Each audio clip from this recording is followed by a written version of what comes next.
Your vehicle's brake warning lights are critical safety indicators that alert you to potential problems in your braking system. Understanding what each light means can help prevent dangerous situations and costly repairs. The red brake warning light is the most critical indicator.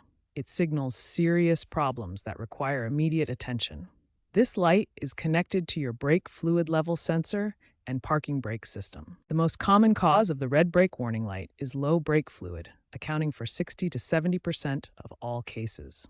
Other critical causes include brake fluid leaks, worn brake pads, brake system pressure loss, or simply having the parking brake engaged.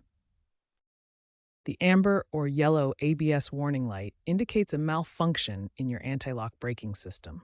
While this doesn't usually affect normal braking, it means you've lost the ABS functionality that prevents wheel lockup during emergency stops. The brake pad warning light indicates that your brake pads are worn and need replacement. This electronic sensor detects when the pad material has worn down to a dangerous level, preventing metal-on-metal contact that could damage your rotors. Modern vehicles feature advanced diagnostic systems that provide more specific information about brake problems. OBD2 scanners can read detailed fault codes, and many newer vehicles even integrate with mobile apps for real-time brake system monitoring. Remember, ignoring brake warning lights can lead to compromised braking performance and serious safety hazards. Understanding what each light means helps you respond appropriately and maintain your vehicle's safety systems.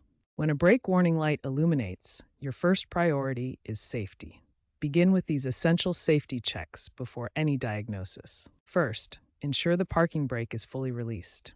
A partially engaged parking brake is one of the most common causes of brake warning lights. Next, inspect the brake fluid level in the master cylinder reservoir. This is located under the hood, typically on the driver's side near the firewall. Check the fluid level against the minimum and maximum marks.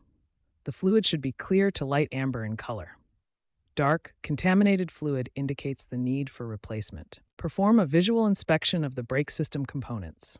Look at brake lines for leaks, check brake pads through the wheel spokes, and inspect rotors for damage. If the red brake warning light is on due to low brake fluid, you can temporarily top off the fluid. However, identifying and fixing the underlying leak is crucial for safety. For ABS warning lights, use an OBD2 scanner to retrieve fault codes.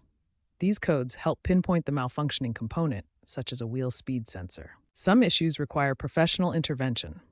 ABS module reprogramming, brake pad sensor replacement, and complex system bleeding should be handled by qualified technicians. According to 2024 ASE Master Technician data, 68% of brake warning light issues are resolved with brake fluid service, while 23% require brake pad replacement.